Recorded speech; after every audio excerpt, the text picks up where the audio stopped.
So we continue with the 18th century and the dark aspects of 18th century culture and history. And another subject that you may associate with the 18th century, and there is a lot of cultural material working on that, is piracy. This was the golden age of piracy. Britain was becoming a major naval superpower in the world.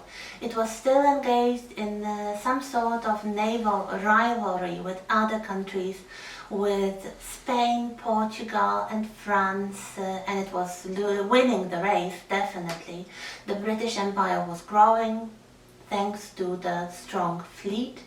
And there were, of course, you might say that the pirates were there before. There were the privateers of Queen Elizabeth I, but in the 18th century it really takes certain cultural visibility. So we have stories, books and films based on them, like Mutiny on the Bounty, Treasure Island, Blackbeard, and some modern versions like the whole franchise of Pirates of the Caribbean, and a very interesting and very enjoyable series called The Black Sails. Partially based on historical pirates, partially based on the Treasure Island. So if you like this kind of story, this is your way to go, and this is all in the 18th century. So the daring and the dashing life of the pirate. There were some women pirates as well, so it's not only a kind of boys' game. The third, perhaps, dark specialty of the 18th century is prostitution, and especially the brothels. Once again, this is not something that is characteristic only to the 18th century, and as you will see later on, prostitution in the 19th century and in Victorian England was especially rampant, probably much more than in the 18th century. But in the 18th century we have some authentic materials. First of all, some literary sources, especially the memoirs of Fanny Hill. This is a kind of mock memoir. This is not a true memoir. This was a book written in the form of a memoir of a woman of pleasure. So a prostitute, a kept woman. So we have her point of view, and also we have William Hogarth and his paintings and engravings. We're going to talk about William Hogarth more next week. But one of the cycles of paintings and then engravings he produced was called A Harlot's Progress. It is a cautionary tale in a few plates, so it's like a kind of graphic novel almost, about a young innocent girl from the country arriving to London to look for a job as a domestic servant, but she's recruited to become a prostitute, and she lives in a brothel. First she has some success, she has a rich sponsor, but then her career goes sharply downwards, and as you can imagine in those cautionary tales, it ends with disease, destitution and death. So we have quite a lot of cultural coverage of that, so 18th century brothels and prostitution, which could be seen as a very dramatic and gloomy tale of a personal downfall, but also they are sometimes glamorized. These women are one of very few in the British societies who control their lives if they are not at the bottom of the let's say professional order of sex workers, but they are luxurious mistresses of the aristocracy, or the owners and managers of those houses of pleasure. Again, a few films, there was a film about Hogarth, and apparently his inspiration for his cycle, The Harlot's Progress, and the title of the film was A Harlot's Progress. And then quite recently there was a TV series called Harlots, based roughly on the story told in the graphic form by Hogarth, about two dueling establishments in London, and especially the two strong women who headed them. So here we have those darker things. What else? We have quite a lot of intellectuals, as I already mentioned. Some of the great names of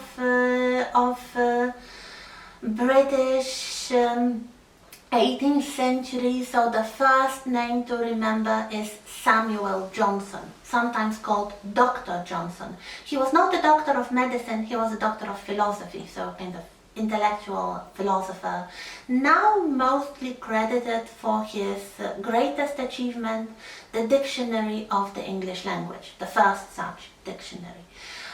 Then we have people like Edward Gibbon, a historian, a very respected historian, especially specializing in the ancient history. He wrote a very influential book, The Decline and Fall of the Roman Empire, which is still in print. I read it, it's very interesting. Then we have a philosopher, Edmund Burke, whose greatest work was really the book on the French Revolution, but he was well established intellectual, and he was also a politician of the Whig Party. We started having two-party system. This is another 18th century invention, a stable two-party system with the Whigs and the Tories. What else? We have Adam Smith, the father of economic science. So we have the beginning of those social sciences and history and modern philosophy. Of course, there is more in France, especially Voltaire is a very influential philosopher, but also all the people involved in the writing of the great encyclopedia. So there is this notion that the world is knowable, and you should try to understand it, and you should try to make like a big encyclopedia of everything, or a big dictionary of the state of the knowledge. So they were trying to basically write a Wikipedia with just a few people. A bold attempt, I would say a bold attempt. And definitely we have great intellectuals and kind of political intellectuals in the first American colonies, and then of course the United States of America, so especially people like Benjamin Franklin and Thomas Jefferson.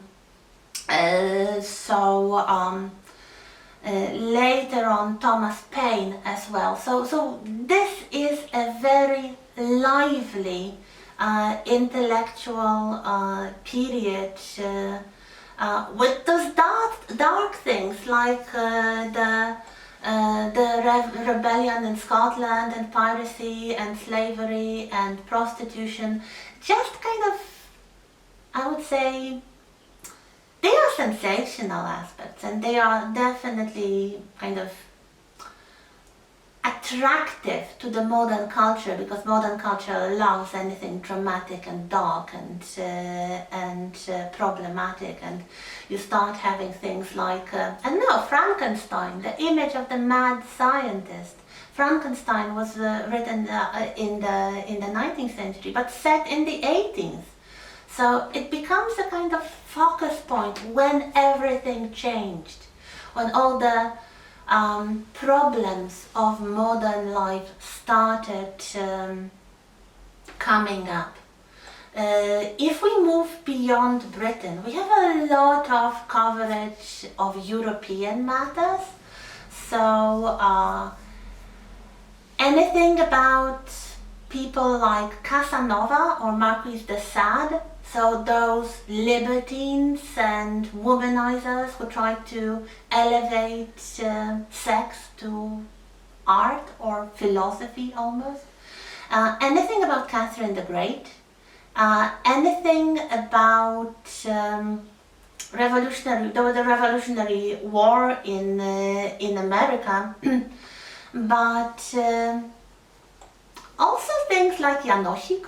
Are you familiar with the story of Janosik in Poland? This is the 18th century. We do not have the pirates, but we have the highwaymen, and that's another thing that happens in the 18th century. The robbers, the glamorized bands of thugs and robbers attacking people on the highway, basically. So we have some of that in England as well, probably none as famous as our own Janosik, but yeah, you do have it. The beginning of the colonial expansion. So in America, the stories like The Last of the Mohicans, or in Central and South America, you may recall a film, a very acclaimed film with, who was this? I think it was Robert De Niro, The Mission, about the colonization of the Americas and this kind of Christian mission that is established there, and one of the monks really starts to sympathize with the local population. So we do have a lot of that. We will definitely have a greater focus on some of the individuals from the 18th century. So if you feel a bit overwhelmed now with all those names, we will probably meet them again gradually when we discuss specific aspects of private and family life. And now I would like to move to the main point for today, so the next chapter from Lawrence Stone, about the closed domesticated nuclear family. So we continue in a moment.